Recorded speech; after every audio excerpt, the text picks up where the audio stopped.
hoy se encuentra con Tu Mañana el profesor José Luis Álvarez, el secretario ejecutivo general de la Federación Departamental del Magisterio Urbano de La Paz. Profesor José Luis, ¿cómo está? Bienvenido a Tu Mañana. Muy buenos días y muchas gracias por la entrevista. Hoy vamos a hablar de no solamente la malla curricular, sino otros temas también que conllevan, ¿no?, en cuanto a la educación en nuestro país, profesor. Bueno, estamos a disposición. Cuénteme un poco, me estaba hablando que además de la malla curricular hay otros temas importantes que hay que tomar en cuenta también. En primer lugar, hay que partir en qué ambiente se circunscribe este problema de la modificación de la malla curricular. No hay que olvidar que desde la pandemia el gobierno ha sacado decretos que ha estado orientada a descargar toda la responsabilidad que tiene el gobierno central con referencia a cumplir competencias que tenía con la educación, descargarlos a los gobiernos departamentales, a los gobiernos municipales y ellos directamente descargar sobre los padres de familia. Cuando hablamos, por ejemplo, cuando se ha implementado la educación a distancia o virtual, en vez de que el Estado garantice internet gratuito, equipamiento tecnológico, eso lo han tenido que asumir los padres de familia. Y después que ha pasado la pandemia, los elementos de bioseguridad también los han asumido los padres de familia.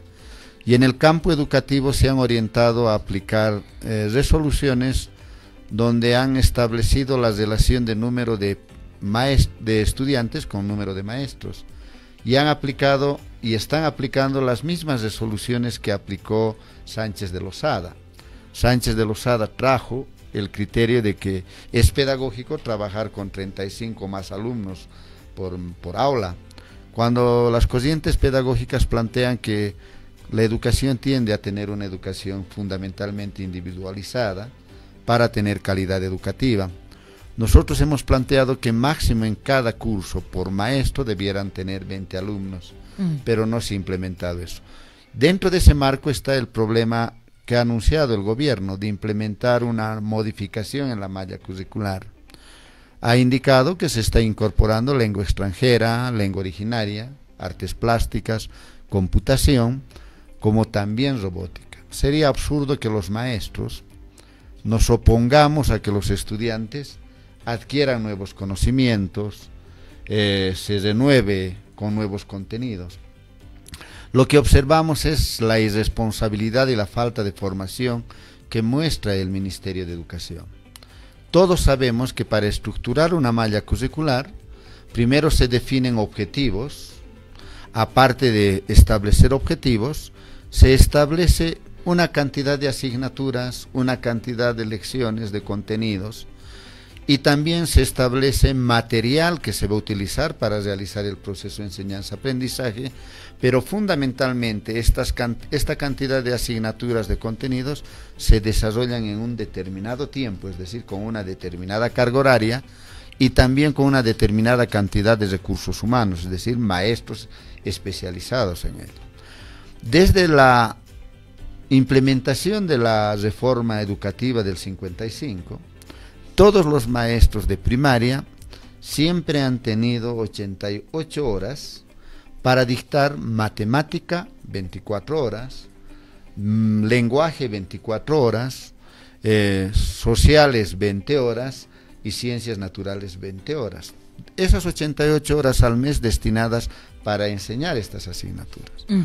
Y los maestros han sido formados en estas materias instrumentales. El gobierno, con la modificación, incorpora inglés, lengua originaria, artes plásticas y computación, sin aumentar la carga horaria. Entonces el maestro lo primero que tiene que hacer es quitarle horas a matemáticas, a lenguaje, a sociales y dictar inglés, lengua originaria, computación, artes plásticas, en las cuales el maestro no ha sido formado. Va a tener que aprender inglés junto con el estudiante, o va a tener que aprender computación, artes plásticas junto con el estudiante. Entonces, ¿qué cosa observamos? Observamos que se está improvisando y se está obligando a jugar con la formación del estudiante. Estamos de acuerdo que se incorpore inglés, lengua originaria, computación, artes plásticas, pero deben tener su propio techo presupuestario, su propia carga horaria y que estas materias debieran ser dictadas por maestros de especialidad. Capacitados en estas áreas, ¿no? Claro. Y bueno, el ministro dice que están capacitando a los maestros, que 100.000 maestros han entrado a sus redes y que en 2 días, cada día 4 horas de educación virtual, estarían convirtiendo a los maestros en especialistas en inglés, en especialistas en computación, etcétera. Nosotros como maestros que tenemos años de experiencia en el aula, quisiera que nos transmita ese método el gobierno para que en 4 horas diarias, en 2 días, uno ya sea especialista en inglés, etcétera, cuando para salir maestro en inglés o en cualquier asignatura estudiamos en la normal 5 años, y cualquier carrera en la universidad también es 5 años. Y bueno, el gobierno miente a la opinión pública indicando que los maestros estaríamos capacitados. Por esta situación, los maestros, el día de mañana nos vamos a movilizar. A partir de las 9 nos concentramos en la Casa Social del Maestro para luego movilizarnos por las arterias céntricas de la ciudad.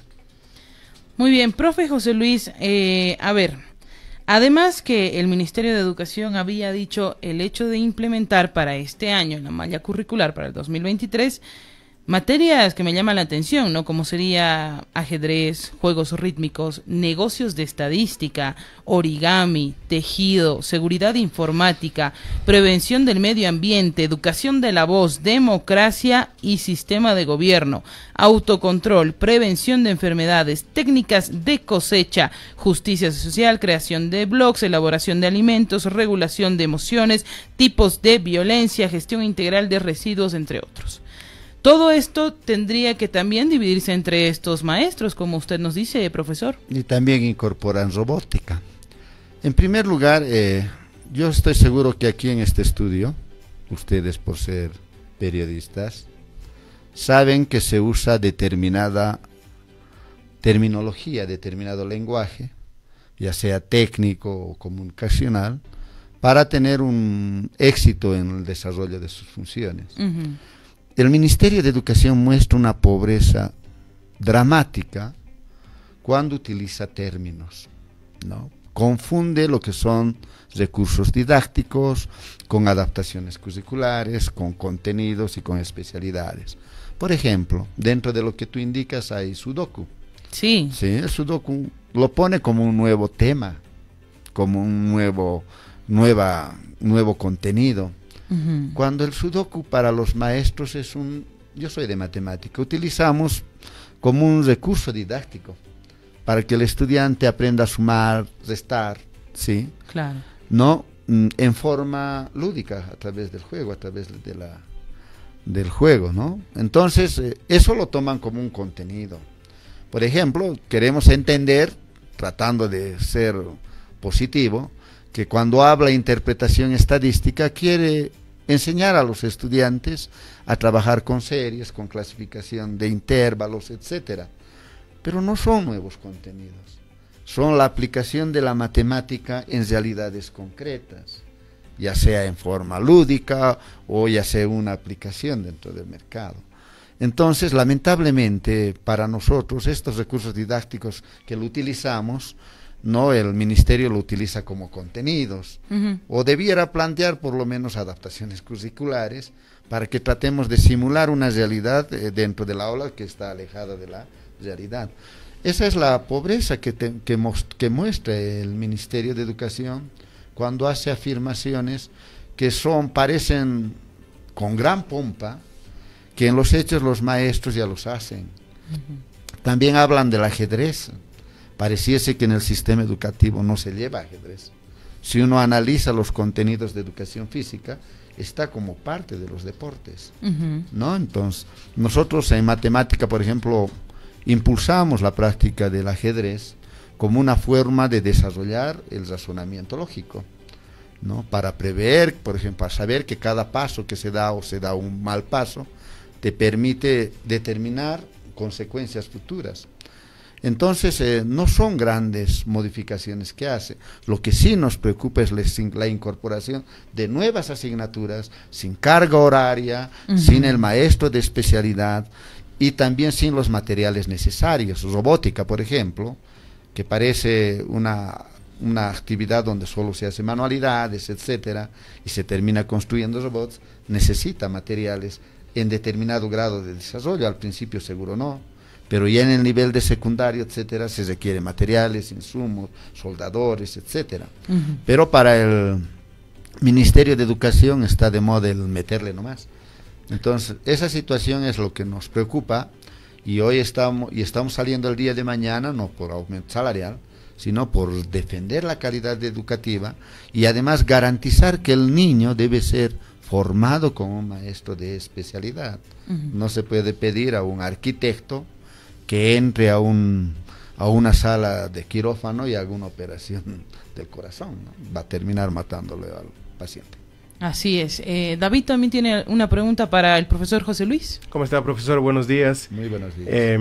A ver, esta lista que ha leído Nicole, ¿qué son en realidad? ¿Son materias? ¿Son contenidos? ¿Son recursos? ¿Cómo tenemos que tomar los padres de familia? ¿Cómo tienen que tomar esto? Porque hay muchos padres de familia que dijeron, no, le van a incrementar materias a mi hijo, ¿no? Esta larga lista, y uno se pregunta como padre de familia, dice, a ver, ¿son materias? O sea, ¿cuántas horas le van a cargar a mi hijo ya en el colegio? Entonces, para entender bien qué son materias, qué son contenidos, qué son recursos y qué realmente es esto que está proponiendo esta nueva malla curricular. Tratando de responder por lo final, ¿por qué el ministerio anuncia tantas cosas? Porque los padres de familia, los estudiantes y los propios maestros comprobamos que la calidad educativa ha caído verticalmente. Esto se comprueba cuando el estudiante pretende entrar a educación superior, no puede aprobar el examen de admisión o en plena carrera termina fracasando. Esto es porque se está aplicando una determinada reforma educativa que ha desestructurado las especialidades y las asignaturas. Ante esta realidad, el gobierno hace un anuncio de una chorrera, de una lluvia de ideas, diríamos, ¿no? Donde indica que se va a incorporar sudoku, ajedrez, etcétera, como nuevos contenidos, cuando muchos de ellos, reitero, como el sudoku, como el ajedrez, como la interpretación usando la matemática de determinadas cantidades o fenómenos que se dan en la realidad, que son datos estadísticos, el maestro ya los usa. Como recursos. Como recursos didácticos. Entonces estas no serían materias como tal. No son nuevos contenidos, pero para el gobierno, para el ministerio son nuevos contenidos. Pero contenido y materia entonces no es lo mismo. No es lo mismo. No es lo mismo. No. Por ejemplo, yo voy a enseñar a sumar, ¿sí? Y para que la enseñanza sea significativa, como se dice, voy a tratarlo de aplicar a una determinada realidad, como antes hacían seguramente sí. En tu caso. Te decían, si tú, David, vas al mercado con 50 pesos, claro, compras naranja que te cuesta 10, luego compras pan que te cuesta 4, etcétera. ¿Cuánto te queda? Sí. No es un nuevo contenido. Estamos utilizando una situación que se puede dar en forma ficticia dentro del aula, las transacciones que uno realiza en el mercado, ¿sí? Pero el gobierno lo utiliza como nuevo contenido. En Sudoku es igual, ¿no? Quiero enseñar a sumar, digamos, cuya suma total sea hasta 15, hago el cuadrito del 3×3, donde sumados a todos lados me den 15, sin repetir determinadas cifras, ¿cierto? Es una práctica de la matemática, pero claro, para el gobierno es un nuevo contenido. Es decir, que las materias se mantienen, las que conocíamos hasta el año pasado se mantienen, pero seguro también van a implementar estas cosas. Pero también, David, se incorporan nuevas asignaturas. En primaria se enseñaba matemática, ciencias, lenguaje y sociales. Se incorpora inglés, se incorpora lengua originaria, computación y artes plásticas. Ya son como materias. Ya son materias primaria. Que van a tener además calificación. Entonces nosotros decimos, bueno, si se están incorporando nuevas asignaturas, tienen que venir nuevos profesores. Tiene que tener también tiempo en el cual se va a enseñar, es decir, carga horaria con el presupuesto. Sin reducir a las otras materias. Claro. Pero ¿qué ha venido ocurriendo? El gobierno ha obligado a los maestros, por ejemplo, en primaria, a estudiar contenidos, costumbres y tradiciones de nuestros pueblos originarios. te enseñan lo que es la chaya, lo que es el aptapi, lo que es la pachamama, el jaricari. El maestro ya en el pasado ha tenido que quitarle tiempo a matemática, a lenguaje, para dar estas tradiciones, y no solo dar estas tradiciones, hacer ferias de estas tradiciones. ¿Y esto sin importar en qué esté especializado el maestro, profe? No, tiene que supuestamente es parte de los saberes y conocimientos de los pueblos indígenas originarios, pero bueno, ¿está mal de pasar nuestras culturas? No, claro está que no. bien, y es más, es parte del currículum oculto. ¿Qué quiere decir currículum oculto? Lo que la comunidad, lo que tu entorno social te enseña, ¿no? Las costumbres. Nosotros antes, sin estudiar en la escuela, sabíamos lo que era la chaya, lo que es la pachamama, porque tu entorno cultural te enseña, ¿cierto? Sí, pero el gobierno los ha metido como parte de contenidos y curriculares y ha terminado quitando tiempo a lo que se llama las materias instrumentales. Por eso el niño ahora ya no aprende a leer y escribir en el primer año, como antes lo hacíamos, en el primer trimestre o en el primer semestre. Claro. Hasta tercero o cuarto los niños no dominan la lectoescritura, ¿sí? Pero además, en primaria está prohibido retener al estudiante. Tiene que aprobar, sí o sí. Sí o sí, ¿no? Y si un maestro en secundaria tiene la valentía de reprobar al estudiante, porque tienes que además comprobar y tener tienes que mostrar respaldo de cuántas veces les has citado a sus papás, claro, qué adaptaciones curriculares, etcétera, etcétera. Y por último, si a algún padre de familia se le ocurre, te acusa de maltrato psicológico, listo, te procesan y te sacan del cargo. Es por eso que es muy raro ahora ver un aplazo, incluso en secundaria. Entonces los maestros dicen, bueno, en vez de hacerme la vida a cuadritos, bueno, lo apruebo, al fin y al cabo no es mi hijo, ¿no? Entonces, así se ha quitado el papel formador que debiera tener el maestro, y ahora con la malla curricular anuncian que la planificación va a ser en línea, es decir, va a quitar todo tipo de libertad de cátedra que debiera tener el maestro para realmente aplicar un currículum flexible, un currículum abierto, que pueda facilitar la atención de las necesidades que tiene el estudiante en el proceso de enseñanza-aprendizaje. Ahora, retrocediendo un poco, yéndonos a lo mismo que dice, ¿no? La formación en primaria, en secundaria. ¿Qué pasa con la educación inicial, que es el primer paso que los niños dan? ¿Eso está mejorando, va a mejorar, tiene que mejorar? Es algo que también están desestructurando en el currículum, ¿no? Nosotros sabemos, inicial, hablamos sí, de... Nosotros sabemos que nivel inicial es una etapa donde al estudiante se le realiza una especie de preparación, ¿sí? A través de actividades lúdicas. Sí. Por ejemplo, las ronditas que cantan los estudiantes en kinder, sí, sirve para que el estudiante aprenda a tener ritmo, compás y también controlar la respiración para tener una adecuada lectura. Aparte de tener una adecuada lectura, una adecuada vocalización. El estudiante, por ejemplo, anuncian origami en los contenidos.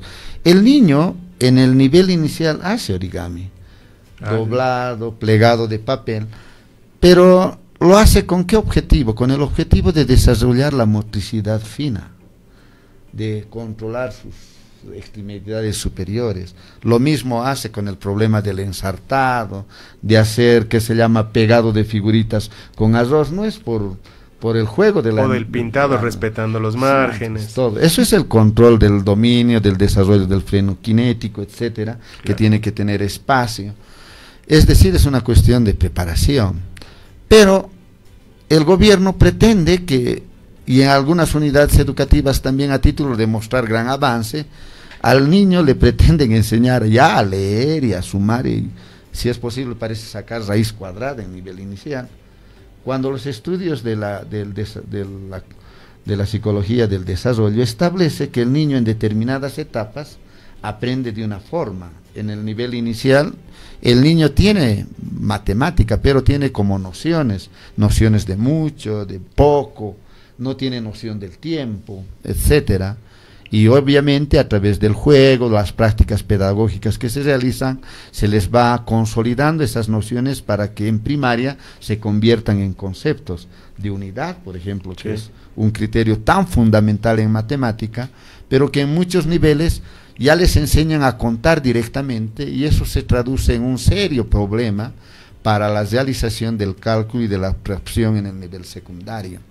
Y como dice David, inicial para nosotros es las zapatas, el cimiento de todo edificio que queremos construir. Claro. Y ahí el gobierno, por ejemplo, desoye lo que han venido planteando las maestras. Primero han planteado que en inicial no debieran entrar niños que tengan 4 años cumplidos máximo hasta marzo, porque si avanzan más allá, el desarrollo cronológico termina chocando con su desarrollo natural del niño. Y en la nueva malla curricular incorporan contenidos que no tienen articulación, que no están de acuerdo al desarrollo del niño, y obviamente también va a terminar significando un enorme problema para lo que es el desarrollo posterior. Entonces, hemos tenido una conferencia especializada de currículum, donde en todos los niveles, en todas las especialidades, se ha hecho un análisis, y en todos ellos se ha concluido de que es una modificación que desestructuran los contenidos, que desestructura la ciencia como tal, y termina quitándole el carácter académico que debieran tener todo lo que se lleva en el proceso de enseñanza-aprendizaje. En síntesis, ¿qué hay que hacer para mejorar, para crecer, para seguir yendo para adelante?